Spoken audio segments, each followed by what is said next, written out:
Bigay ng mga congressman, pinabusog nila lahat. Pero sabi ko, mag-audit tayo.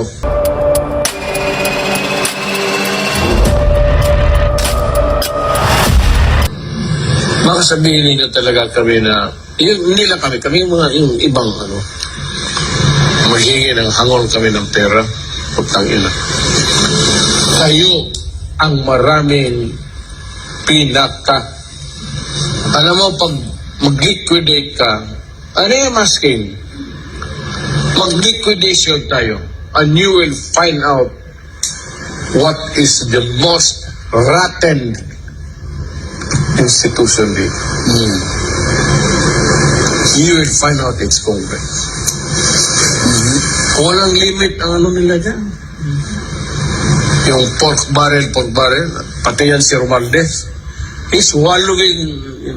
Alam mo kasi, ayaw ko kung bakit. Ano yan si Inday? Si Inday naman is perceived to be a good candidate. But I'm saying now that Inday, as far as I'm concerned, should not run for president. Tama na yung vice president. Maganda na yan. Ibigay na niya sa iba. This Romualdez, speaker, yan ang sige bigay ng mga congressman, pinabusog nila lahat. Pero sabi ko, mag-audit tayo. Because the speaker is poised to be or to run for president. Well and good. Gusto ko ikaw ang mapresidente. Kasi noon kaibigan kita, wala pa yan si Marcos, nagkakampanya pa. May parang sinasabi ka na gusto mo. Sabi ko, okay. I was not thinking of my daughter. Perceive lang yan siya to be a good candidate. Pero tuluyan ko na, ikaw na, Romualdez. Pero maghigi ako ng audit. Ngayon, kung hindi ibigay sa atin yan, I will ask everybody, from the farmer to the businessman, to the church people, to every Filipino, to every soldier and policeman, that we all demand that we open the liquidation. Lahat para malaman rin namin kung paano ninyo winaldas ang pera namin. Yung pera namin hindi man sa inyo. Just because you are the keeper of the kayo ang mag-distribute, okay yan. Pero tignan ko yung how much have you spent so far. And I will demand the COA. Because if the COA will not do it, then I am asking the Filipino, everybody, every soldier, every policeman, every farmer, to demand para malaman natin once and for all kung sino ang nagwawaldas ng pera sa Pilipinas. Yan may...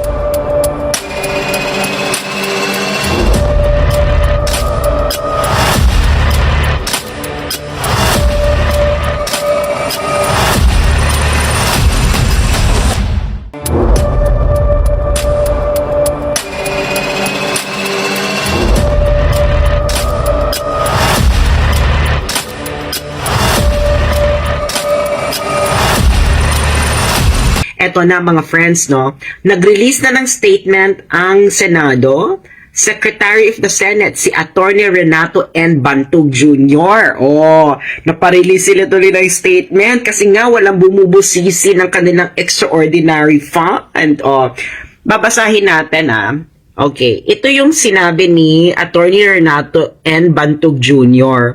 Ang sabi niya, the Senate for 2023 has no allocation for confidential funds. Sabi niya, the records will show that under the Senate maintenance and other operating expenses this year, the object of expenditure, confidential, intelligence, and extraordinary expenses has 3 line items, and these are confidential, intelligence, and extraordinary and miscellaneous expenses.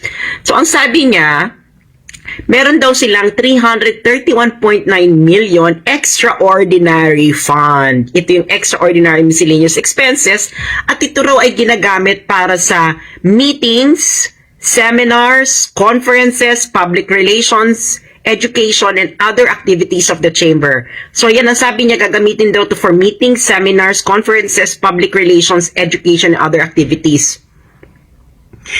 Mga friends, ang akala ng mga to, lahat tayo ay bobo at hindi marunong magbasa.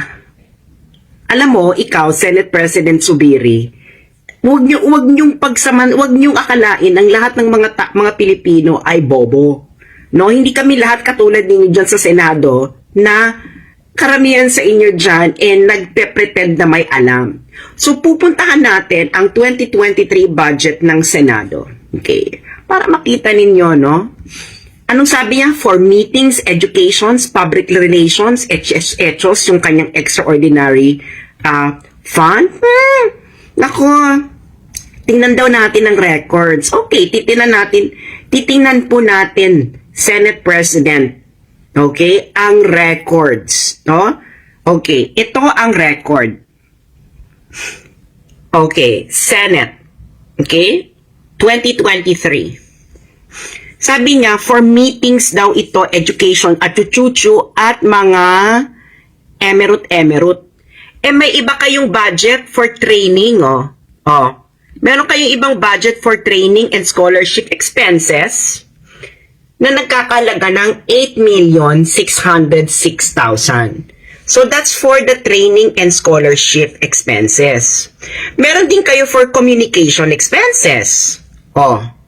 Ano ba yung communication expenses ninyo? Magkano ba yan? Pang ilan ba to? 1, 2, 3, 4, 5. 1, 2, 3, 4, 5. So, merong 46 million na budget for communication. Ngayon, sabi nyo for public relations, meron din kayo dito for advertising and advertising expenses na nagkakahalaga ng 8 million. At meron din kayo ditong representation expenses. Ito yung para umattend ng mga meeting, etos garbanzos, ganyan. Magkano yan? 132 million. Tapos meron din kayo actually ditong sa mga subscription o membership dues. So, yung mga pinagsasasabi ninyo na paggagamitan nyo sana nung extraordinary fund, meron na siyang mga separate line items. So, ibig sabihin, bakit kailangan nyo bakit hindi nyo ilagay yung extraordinary fund doon sa mga line items na yon para malinaw ang auditing? Diba? Kasi pag sa auditing, dapat gagastusin mo yung pondo according to its purpose. At ang purpose niya ay yung heading. Halimbawa, sabi ninyo, public relations, diba? Ayan merong sarili ang advertising expenses. Diba? Ang advertising expenses ay public relations. Diba? Meron din kayo for professional services na nagkakahalaga ng 164 million. Pero bakit yung extraordinary expenses extraordinary funds ninyo na under ng confidential, intelligence, extraordinary expenses ay nagkakahalagang 331 million? Diba? Ayan So sa madalit salita, kayo dyan sa Senate, inilagay niyo siya sa extraordinary fund kasi nga hindi istrikto ang auditing ng extraordinary fund. Uulitin ko, kayo dyan sa mga Senado, baka kasi akala ninyo, tanga ang mga Pilipino. Hindi po kami lahat tanga.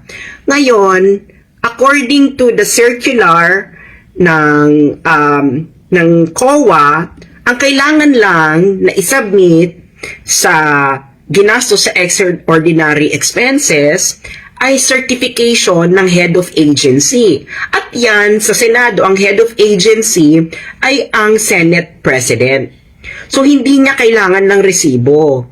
Kailangan lang niya ng resibo kung nag-exceed sa budget, nag-exceed sa 331 million yung nagastos. Pero hindi nga, di ba? So, ibig sabihin, yung extraordinary expenses ninyo, hindi siya nakaalat sa mga pinagsasasabi ninyo. Pwede siyang gamitin sa kahit anumang gustong paggamitan ninyo. Dahil kung para sa training, education, etc., merong ibang budget dyan sa inyong budget. So, ibig nyo sabihin, meron ng naka-line item budget, tapos meron pang ibang budget for that. So, double budgeting. So, ibig sabihin, so kayo, inilagay nyo yung pinakamalaki doon, pinakamalaki dyan sa extraordinary expenses, kasi hindi yan subject to strict auditing. Huwag nyo nang lokohin yung mga Pilipino. Ngayon, i-realign nyo yung budget na yan sa mas nangangailangan. I-realign, kung para sa education, i-realign nyo sa mga state university. Kung para sa, bakit kailangan nyo ng education? Hindi ba dapat, pag nagtatrabaho kayo sa Senate, dapat educated kayo? Bakit kailangan namin pagbayaran ng education ninyo? Diba? Kaya nga kayo dapat nagtatrabaho sa Senate dahil dapat educated na kayo. Hanggang nga ngayon nga, hindi nga kayo, you don't sound educated, tapos pagbabayarin nyo pa kami? Wala, tigilan nyo na yan. O tama si Lizelle, kung para sa meetings yan, dapat naka-align sa meeting. Diba? Sa meeting expenses. Diba? Kasi can you imagine meron pa kayo ditong, ano ba to? Meron pa kayo ditong line item budget na other maintenance and operating expenses na 1.4 billion. So, hindi na ito nakaspecify kung ano ba yung others. Tapos meron pa kayong extraordinary. Ano ba yan? Pakipaliwanag nga sa amin. Meron pa kayong other maintenance and operating expenses na 1.4 billion. Meron pa kayong extraordinary expenses na 331 million. Ang dami nyo namang mga hindi nakadiretsa kung para sa ang paggagamitan. Pero yung sinasabi ninyo, Senate President, yung sinasabi ninyo na para siya sa education, ang budget ninyo para sa training and scholarship expenses training and scholarship expenses ay 8 million lang. Bakit hindi nyo ilagay sa training and scholarship expenses kung para sa education pala talaga siya? Ngayon, kung para sa public relations, dapat ilagay niyo siya sa advertising expenses, di ba? Ayan meron din printing and publication expenses. Dapat dyan ang public relations. Pero ang nilagay nyo lang dyan ay 8 million at 6 million. Bakit ang baba doon sa line item mismo for public relations, Senate President? Kasi nga, strict ang auditing pag naka-line item budget na eksaktong may purpose. Halimbawa, advertising expenses. Dapat yung mga ipapakita mo dyan expenses, mga resibo, may kinalaman sa advertising, may kinalaman sa printing and publication, may kinalaman sa representation. Pero kayo, inilalagay nyo siya sa extraordinary kasi hindi strict ang auditing. Kailangan lang ng certification ng Senate President na ginamit nga doon. Diba? Bakit namin kayo pagkakatiwalaan, Senator Zubiri, na yung certification mo, talagang doon talaga ginamit? Dapat ilabas mo. Pakilabas, Senate President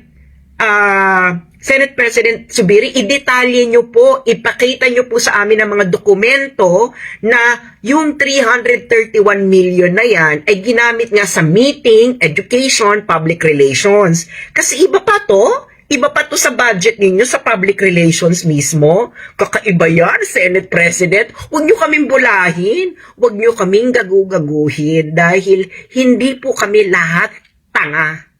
Tigilan ninyo yan. Salamat po.